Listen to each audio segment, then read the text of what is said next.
One of the most requested guides I have gotten were people asking how to level up their classes faster and easier. In addition to this, people have also been asking about leveling up faster, and I figured it would be best to cover both of these topics in a video earlier in the game's lifespan while people are still leveling up. Also because it's an easier guide, and I'm pretty tired of all the time spent playing and making other guides. If you are enjoying guide content on Xenoblade X and would like to see more from me, including a guide on augments and gear, skill combat / building, and weapon guides, among other things, please do be sure to subscribe to the channel because it does help me out so much. I'm really close to 100,000 subscribers and would really love to hit that soon. Let's get into it!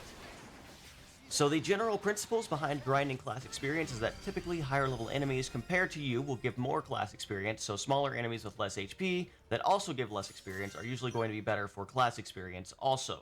There does seem to be some changes in this game regarding how class experience is calculated though, due to the level cap increase and AI getting experience even when not in the party, and ultimately it does not matter a ton since the method I'm going to show you can still very easily get class experience regardless of your regular experience level. The main things it's going to require is being level 30 and having access to skells. This means you're going to need to beat Chapter 6. Additionally, there's an even more consistent way of doing this after Chapter 9 once you get the flight module, so I'll be showing off that as well.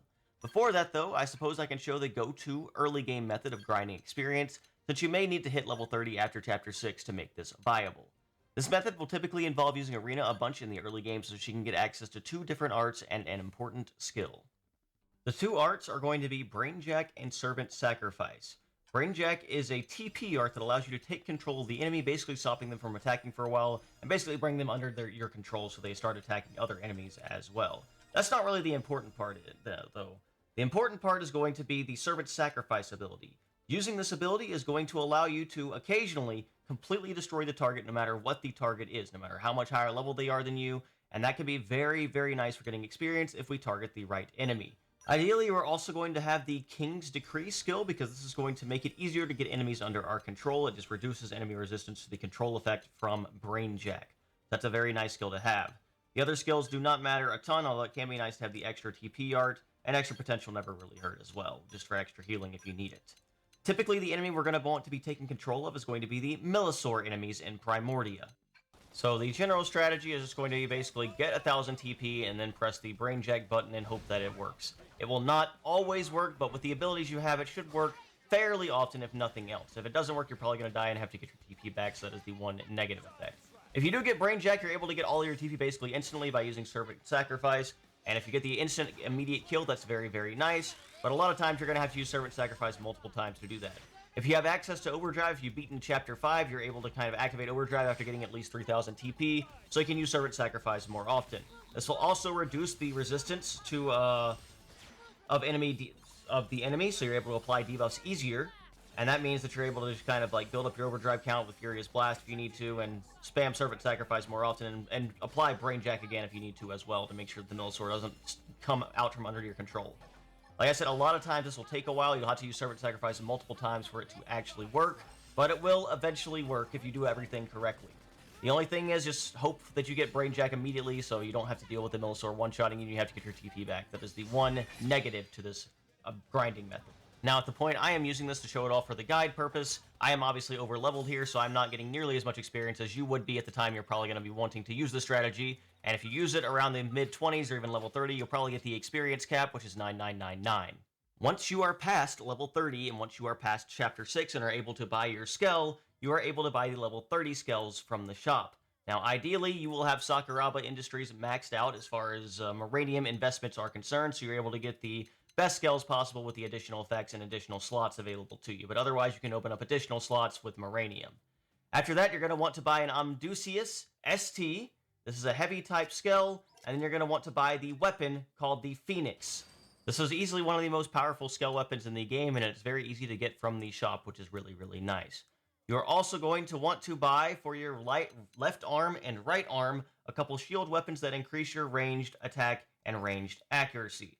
So the 134 shield will increase your ranged attack, and the 131 shield for your right arm will increase your ranged accuracy. You're ideally going to want to be using these right before using Phoenix in all the fights that we are going to do here to get as much benefit out of them. The Phoenix is a really powerful AoE Skell weapon that can be really, really useful for taking out enemies with very low HP pools, and can be especially helpful when you're grinding class experience because of that, when you're in enemies with areas that have high concentrations of enemies with low health pools. That is one of the best reasons that it is going to be really powerful for grinding class experience. Also, make sure you just get some spare weapon slots if you need them as well, but the main thing is just to get that Phoenix and get those ranged attack and accuracy up abilities. And once you have that, we're going to want to engineer a new augment for our Skell. And these are very, very cheap augments overall. Even the level 20 versions of these augments should not be anything that are too terribly expensive. So you're going to want to go to the AM terminal, go to Engineer Augments, Scale Weapon Augments, and you're going to go to Enemy Exploit Augments. We're specifically looking for Insectoid Slayer because the enemies we're going to be killing are insectoids. Now, I have 99 of the materials required for this, and I'm going to craft 2 of them. You can craft up to 3 of them if you have the Uranium to open up an extra slot on your Hades, though. And that can be very helpful, just guarantee that you can get the kills, especially against some of the even more challenging enemies that might still be pretty evasive.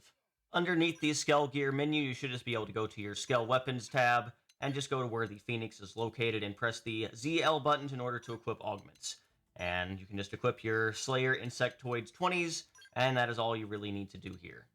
If you do not have the flight module, you're going to want to go to segment 318 in Oblivia. If you do not have the flight module, this is going to be your ideal grinding spot most likely.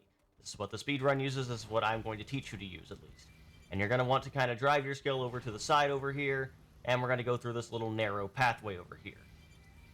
At the end of this pathway, if you turn to the right, there is going to be kind of a little area with a really small looking pond, and there should be a decent amount of basically really small insectoid enemies there that you're going to be able to just spam the Phoenix on and basically kill most of them at once. And if it doesn't work, you should be able to kill them by the second time around.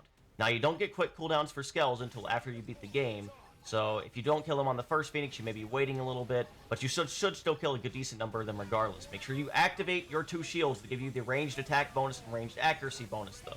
Now, I know it says level 57 on the side, but I'm using the level 30 Skell right now just for the sake of it. And if you are level 30, since you're fighting some level 50 plus enemies, you'll also get a decent amount of experience in addition to the really high level of class experience. You probably saw the class experience gain in the left side of the screen there, but if you didn't, make sure to pay attention again when I do it one more time here. But yes, ideally you just kind of aggravate all these germivores and just spam the Phoenix ability afterwards. And ideally, with 1 Phoenix, you'll kill most of them, and if you don't, it's alright. And if you are level 30, you're able to immediately get out of your Skell and just kind of die to the Tyrant here, which can be nice, you just kind of reset faster. And if you're level 57 like me, it's a little bit harder. But yes, you can see we're getting a bunch of class experience in the left side of the screen here, which is really, really nice.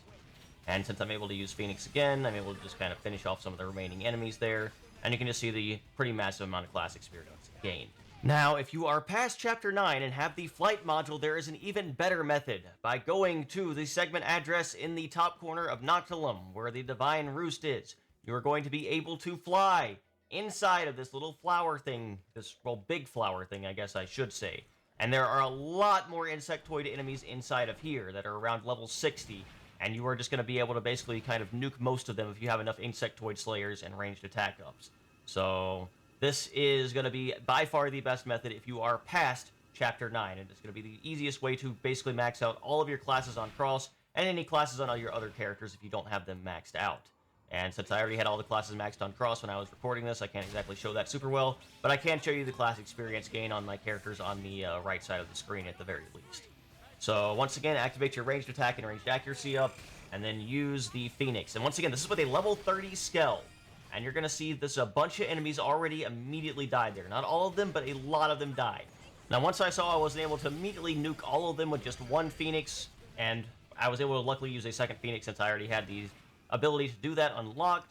But I did go buy another Insectoid Slayer, so I'm hopefully able to just kill all of them with 1 attack this time around. So once again, inside this little flower thing, there is a Tyrant surrounded by a bunch of normal enemies. This also functions as a great way to grind experience just at a level like under 40, because these enemies will still give you a lot of experience when you kill all of them, because there are a lot of enemies here.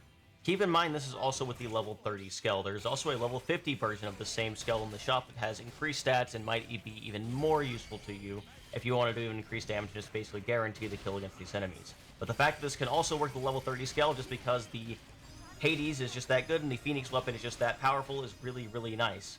Now, if you're strong enough and can fight on foot with AoE, you can also kill the enemies that way by using strong attacks like True Stream Edge and Tornado Blade.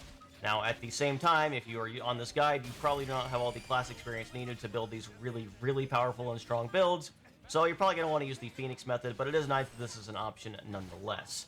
And once again, if you're able to kill all the enemies here, you're going to see just the massive amount of chests that you can get here. Joker's not even that tanky of a tyrant despite being level 90, and he can give some decent experience as well if you are able to kill him. But yes, the huge amount of chests here can show just basically how much class experience you're going to gain if you do everything perfectly here. The final thing I want to quickly discuss is how to get experience after level 60. Now, you might have wondered how I got to level 99 so quickly, and there are two kind of methods that I used. The first is that I got an Ares 90 skill as quick as I could by getting the drop rate for that with treasure sensor gear, and then I just made an Agassor cannon with the Ares 90 really, really strong by attacking 3 weapon attack power-ups on my Agassor cannon so I could one-shot Luciel. This gives you 999 experience up till about level 91, so it's one of the easiest things that you can do.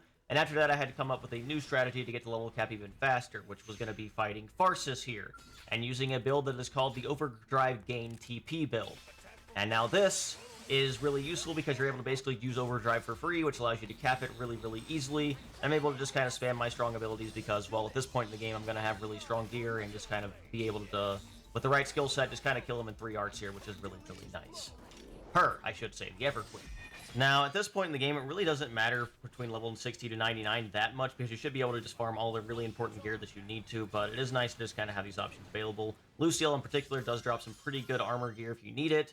You can also get the Receding Rust from Lugalbanda at this point, and that'll help you make your life a lot easier, but we'll talk about that more in a future video where we talk about best gear and augments. Since the point of this video was more about class experience than anything else, I want to keep that the main focus and not spend too much time on this. If you want to see more details about more in-game builds and how to farm later in the game, please be sure to tune in to later guides, because I'll be covering those probably later this week. And tomorrow, specifically, I do plan to cover an augment guide, if nothing else, maybe a best gear guide as well. We will see.